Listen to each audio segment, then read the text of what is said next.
How the heck are you guys? I am Fastidious, and in today's guide, we are discussing Matrix 1, the Zerbus boss. This is the big, new, nasty boss. You need to bring AoE damage. He has a Bulwark form where you need to deal magic damage, and then whenever he turns purple, I thought it would time out perfectly, it didn't. But when he turns purple, that's gonna be the Spellbane form. There you go.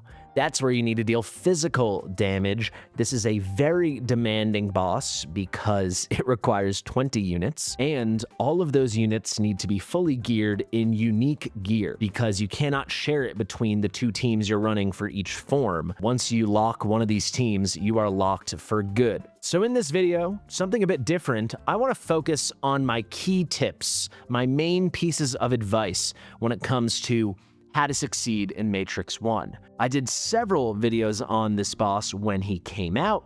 I did more videos when they kind of reformed it and fixed a lot of the bugginess and the weird balancing of it. And I actually haven't done any big updates since. I do tend to stream it most weeks, but I thought it was time we do a new guide. I am going to show you a full walkthrough fighting both forms. I'm sure I'm going to speed up bits of that once we get settled into the fight. We'll focus on the beginning of each form and the end of each form. So if you think of this battle as two fights, the start and the end of the fight, that's going to be the interesting stuff for you guys. But the most important part of this video is I want to key in on these essential tips. So I will mention these tips as we're going through it because I want you to be able to witness it as I'm describing it. But I do think it's important that we already get those tips out there and it's kind of already in your brain so that when I do start pointing it out and I do bring them back up, we all know what I'm talking about. Before we hop into that though, I do want to give a big shout out and thank you to one of you guys, one of the viewers, Mr. Dabach, or Super Saiyan, as you can see here. This is someone I've done many takeovers for in the past, and we are back on his account today. If you yourself are interested in a takeover, you can find all the details you need in the description. I have a whole page on my website breaking down the entire process, or you can just get in touch directly on my Discord server. We have a whole takeover channel where me and one of my moderators will sort through everything, and eventually, if you want it, you and I will work it out together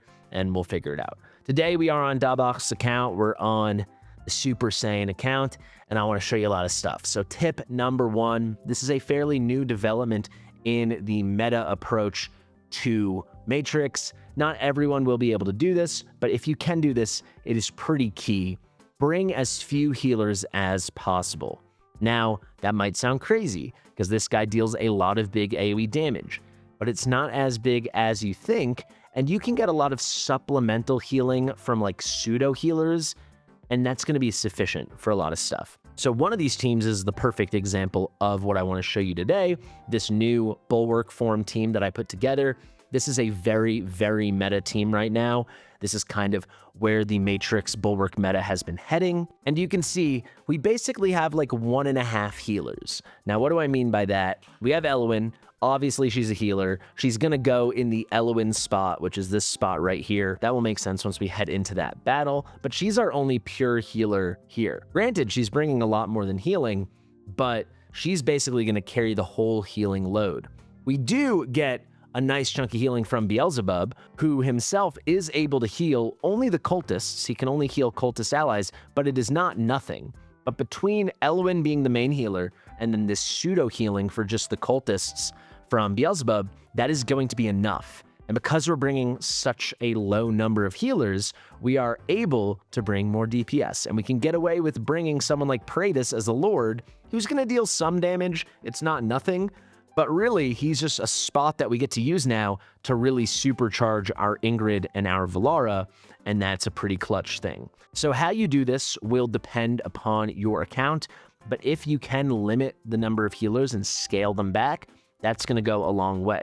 If we go down now to the Spellbane form, this is a bit more traditional. The meta has moved away from this, but we can't do it exactly on this account. There's only 2 real healers here, even though technically there's like 4, but there's only like 2 pure healers, and only one of them's like a good healer for healing. That's gonna be Ireless. Leia is the other one. She can do some solid healing. Tallulah's healing's like okay, but she's much more of a cleanser and a support. and she's very useful for that with her big range. Rivenhald has fairly negligible healing. They really miscoded his multipliers there, but he does have that kind of pseudo-healer ability that Beelzebub does, right? He is not limited to just healing his own faction, but it's just not a particularly strong heal. But because we've got Ireless and then Leia, we can lean heavily into support with those other kind of slots that are effectively support slots, not healer slots. So that is going to be the first tip. The second tip, I'm not going to over-explain because you'll see it once we start the battles. Save your ultimates for most of your damage dealers for those in-between periods between the cycles of the Matrix progression. So what is the Matrix progression? Well, he goes Decay Overflow, Focus Strike, Decay Overflow, Focus Strike, and then after he does each twice, he does the Pact of Silence. Pact of Silence is your opportunity to deal a lot more damage, to knock his counter down and really control the fight. So you want to save as much damage and as many hits as possible for those periods. So that again will be a lot more clear visually once we enter these battles. The next tip goes directly with that. Take full advantage of Quick Cast. If you don't know how to turn on Quick Cast specifically, and this is the real tip, individual Quick Cast, this is how you do it. When you're on the campground screen, click on your avatar, go to Settings, then go to Settings again, you see right next to me under Account Settings, and click here, Individual Hero Quick Cast Control, make sure it's on. Now, you're not going to want it on for everyone, but certain units, you're going to want to just be able to hit the auto cast button and have them go on immediately at the right time. This is directly related to tip 2 because that right time is going to be timed out for those in-between periods when Pact of Silence is coming along. Now for tip number 4, again, directly related to tip 2 and, kind of logically connected to tip 3, when it comes to units with longer ults, if their ults have a long duration, right? 25 seconds, 30 seconds, 35 seconds, something like that, you want to be thoughtful about how you time out those units. So you're going to see me turn on individual quick casts for a lot of units that I just want to spam the ult right when the Pact of Silence is coming. But other units, someone like Magda, you're going to want to get out a lot earlier. Someone like Rosalia, because their ults last longer. So you can get that started earlier so you can kind of be in step with the patterns of the Matrix boss better. Next tip, maybe a surprising one to some of you, but again, it has a lot to do with tip number 2. Hell's Lament is your friend, because so much of your damage and so much of your timing is built around that one period when you're unleashing all the ults. You can make really, really good use out of Hell's Lament. Now, I will say on this account, he does not have much Hell's Lament, so he couldn't build that many units with it, but I do have Pierre in Hell's Lament because he's ulting all the time, and I do have Lady Mina, kind of for separate reasons, but in general, like a Hell's Lament build on a unit you wouldn't normally build in Hell's Lament can be very powerful here because you just want to take advantage of that Pact of Silence window as much as possible.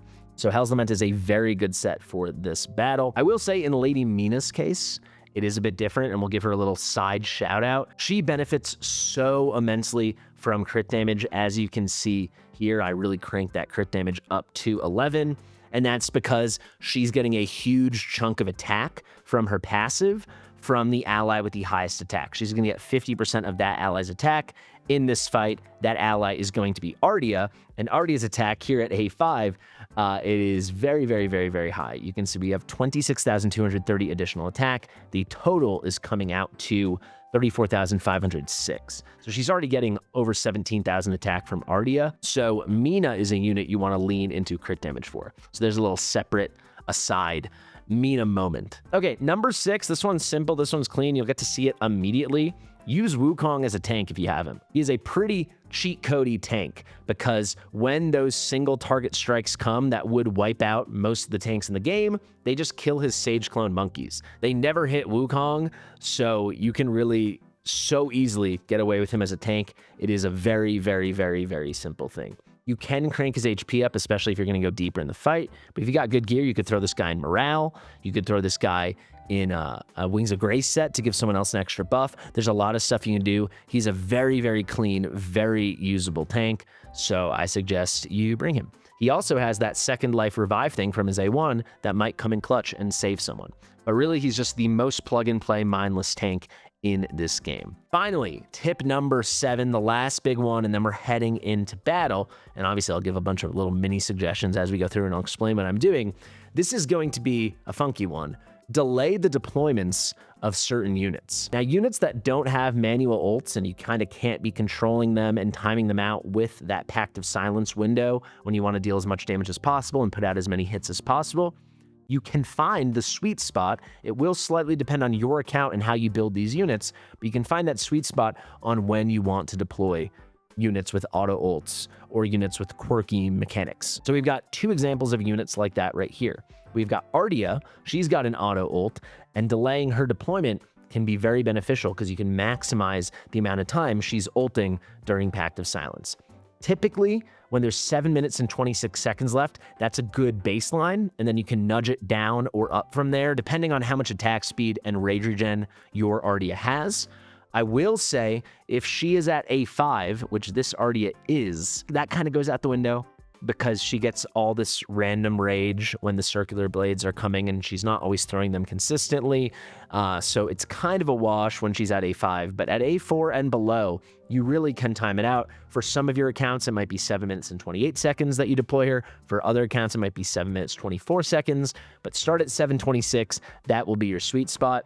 The other unit who is excellent to really time out the deployment is going to be Ingrid. 7:26 usually is very, very reliable. Again, you can nudge it up and down from there. Ingrid, it's not like an auto ult, but it's taking advantage of her solar overloads. So when she gets those 5 stacks and then she gets the every other where she's absolutely popping off with that crazy damage if you have her A3, even if you don't, you still want to line it up perfectly. You want as many of those solar flares as possible. So again, you want to really find the right moment to deploy her.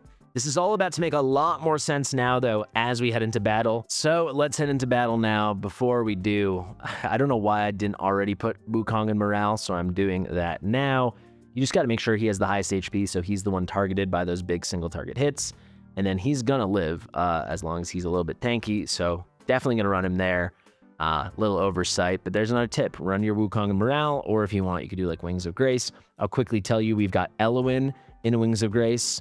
And then we have got Beelzebub here in Invig. This account's a little bit limited on that gear. Here's another tip right as we head in. Let's update the gear.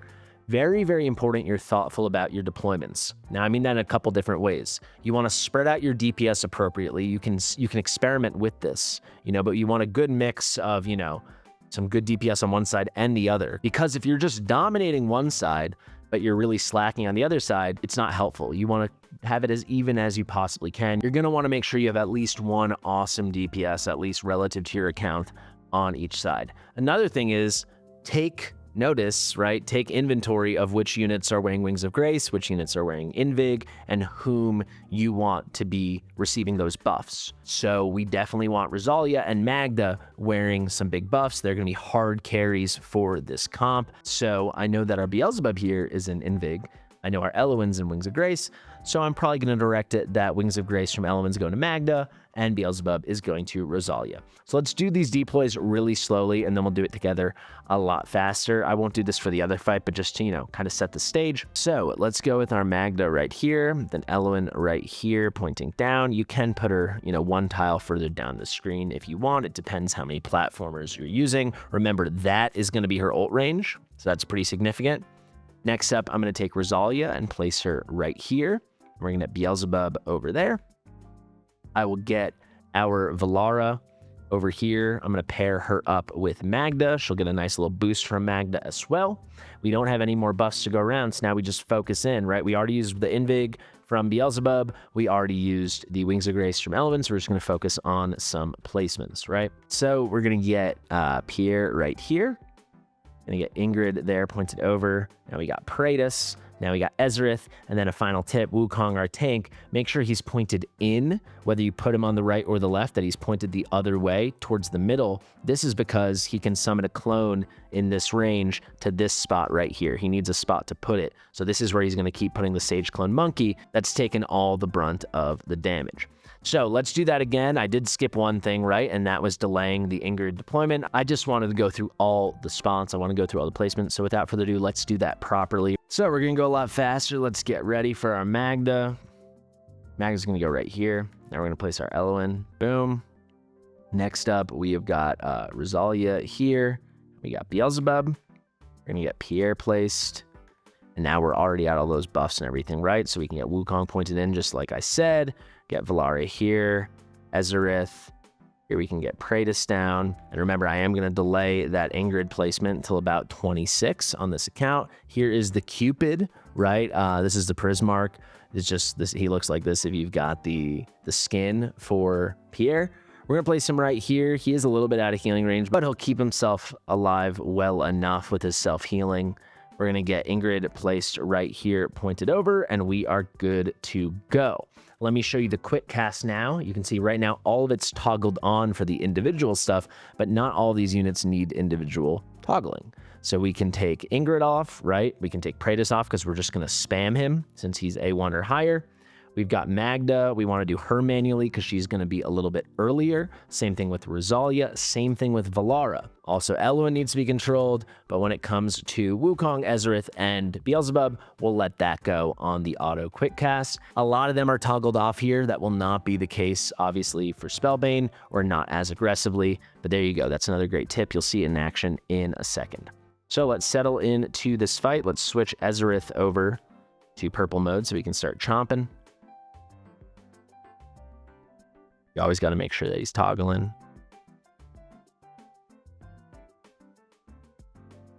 This should be the first focus strike, and you'll get to see that's the Wukong monkey right here. The monkey gets targeted, right?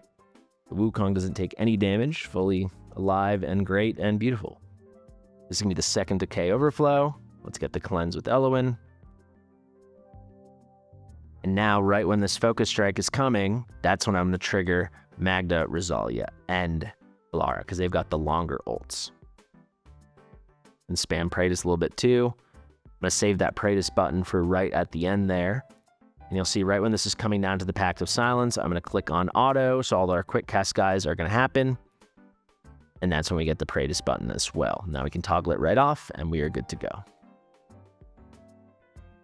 You can see really nice result here. I'm thinking let's get him at least a very, very solid 130k, and who knows, maybe we can get something a lot bigger than that.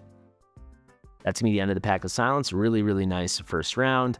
We'll do a couple more together, and then I will cycle back. But you'll see also that our little Cupid, our Prismark, is staying alive good and well. If you're not used to this skin, this is like the purple-pink monster that Pierre creates in his normal form. I'm going to start spamming that praise button now. And yeah, let's settle in. Let's remember to switch Ezerith back. Get that overhead view if it's easier for you guys to see. Wukong's clone just waiting there to get slapped around. Watch this hit come in. Wukong takes no damage because the clone's taking the brunt. The clone's disappeared. He's destroyed. Doesn't matter. Wukong's good to go.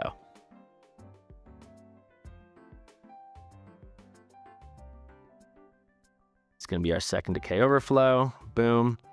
Now, basically, as soon as we're ready, when we see that bar again, that's when I'm going to time out our Magda and our Rosalia. I'm going to go a little earlier this time because it does get a little bit slower later on. But yeah, you can see we're in pretty good shape here. Hit that praise button. And yeah, kind of settling into the fight. So we're going to ratchet this up to about 6 or 8x speed, and we'll reconvene and bring it back down to normal speed, and we'll keep talking when we've got like a minute and a half left. Okay, so Fasti from the future, I actually, once I started speeding up and seeing it better, I want to move Praetus and Elwyn. So here's the little insert explaining that I chose to do that. So you're going to see Elwyn is going to go here. Praetus will end up going here. I'm not going to place him there yet, but that's what it will look like.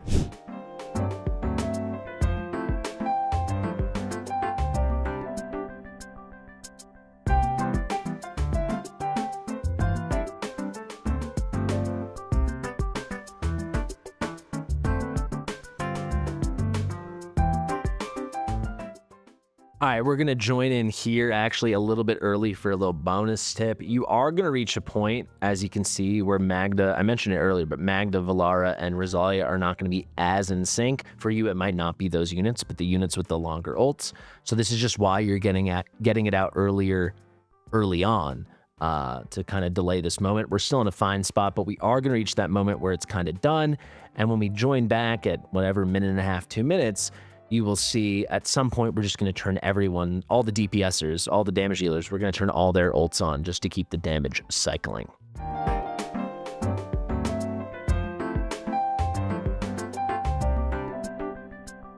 All right, let's join back up here. This is about the moment we want to let all the ults fly, basically.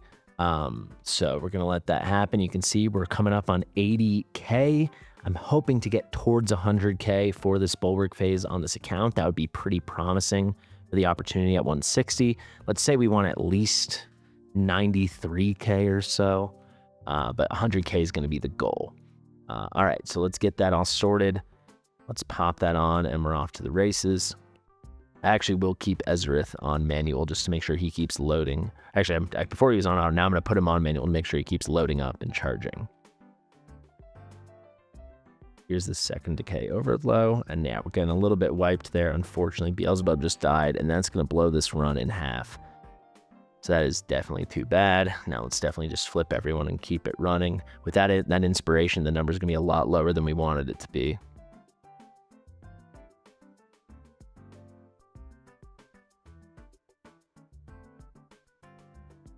Definitely still a new PB for this account, which is good. I mean, somewhere in the mid-80s, yeah, if Beelzebub dying cracks the run in half, but still a nice result and a good baseline to improve from. See, Wukong still just won't die, right? Because Wukong's got that clone, and that's why he's such a good tank, and that's why we recommend him. But let's let this one wrap up, and we're going to head right into the Spellbane phase. That one's going to go a lot faster, since you guys kind of know what we're getting at now. And yeah, let's see how we do. 83,616. This will be tweaked. I'm going to do this again for him next week, so maybe I'll stream that for you guys if you're interested, and we'll try to clean it up and get to the point where for sure Beelzebub is living. I am going to save that, though, because that is a new PB, and that's going to be pretty dang strong. Let's hope we get 55K. I think would be pretty cool for the Spellbane. So let's hop in. This is pretty typical. If you want to see what the meta is looking like right now for the Spellbane, it's very heavy on the Chaos units. The Dirtsa with the Valderon as the lead is the real combo.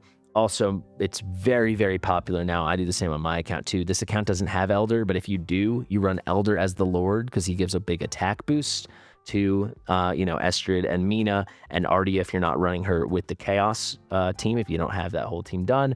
And then that attack boost is boosting Rivenhald.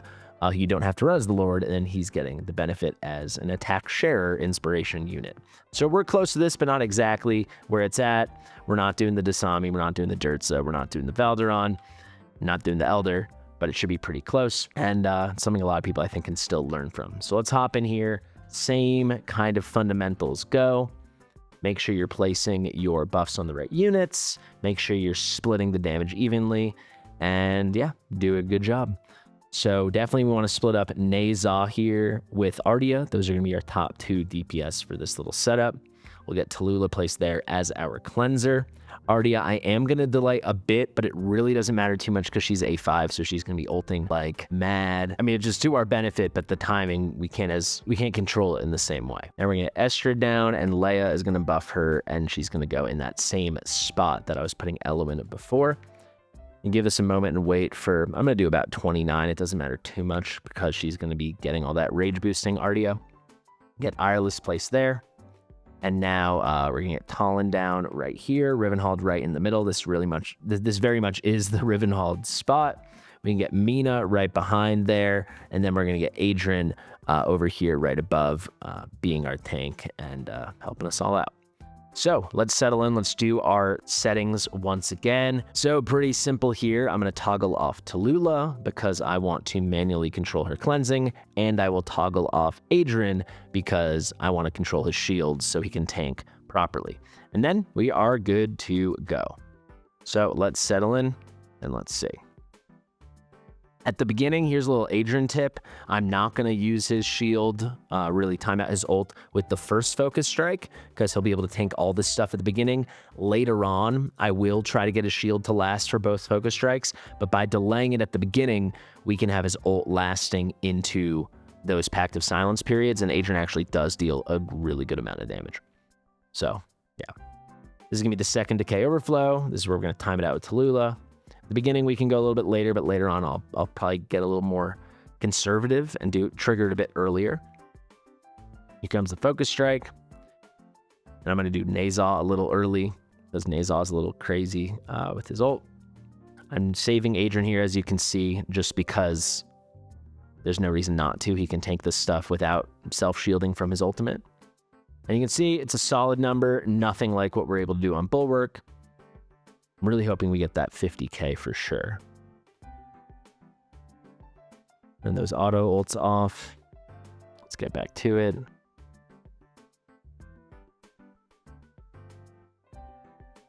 Go a little early with Tallulah now, settling in. And when that hand goes up there, I'm going to trigger Adrian. You can see Adrian's putting huge shields on himself. He's growing those to ridiculous places. Go with Nazar a little bit late, but it's all right. Now let's trigger all those autos. Click it off. And we're settling in. I'm going to speed it up here again, and we'll join somewhere in that period with 1.5 to 2 minutes remaining. See you then.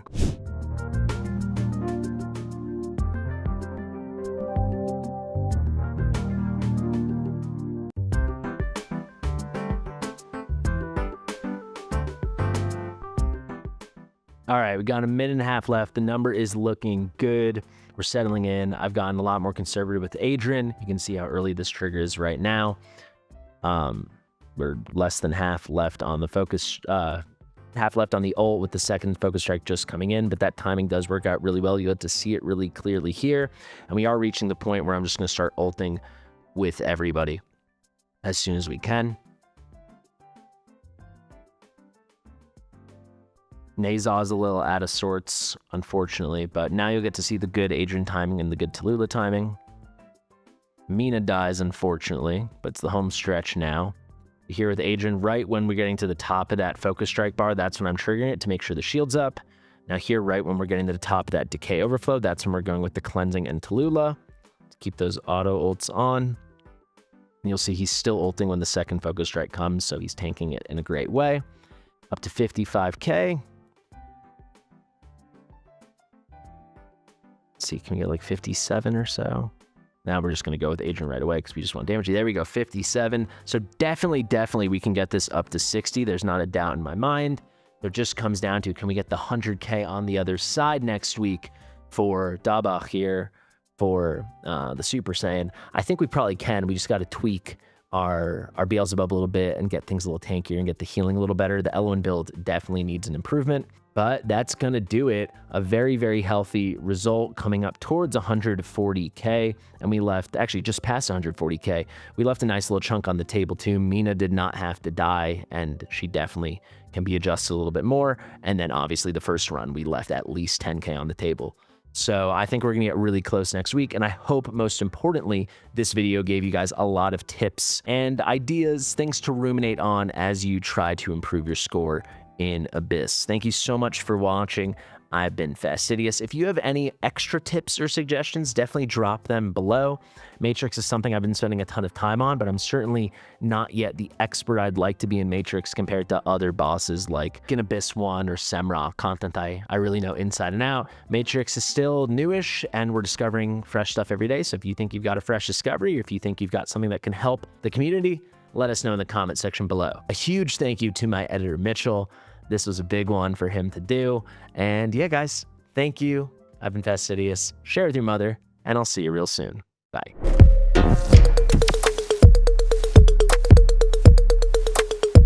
Fastidious.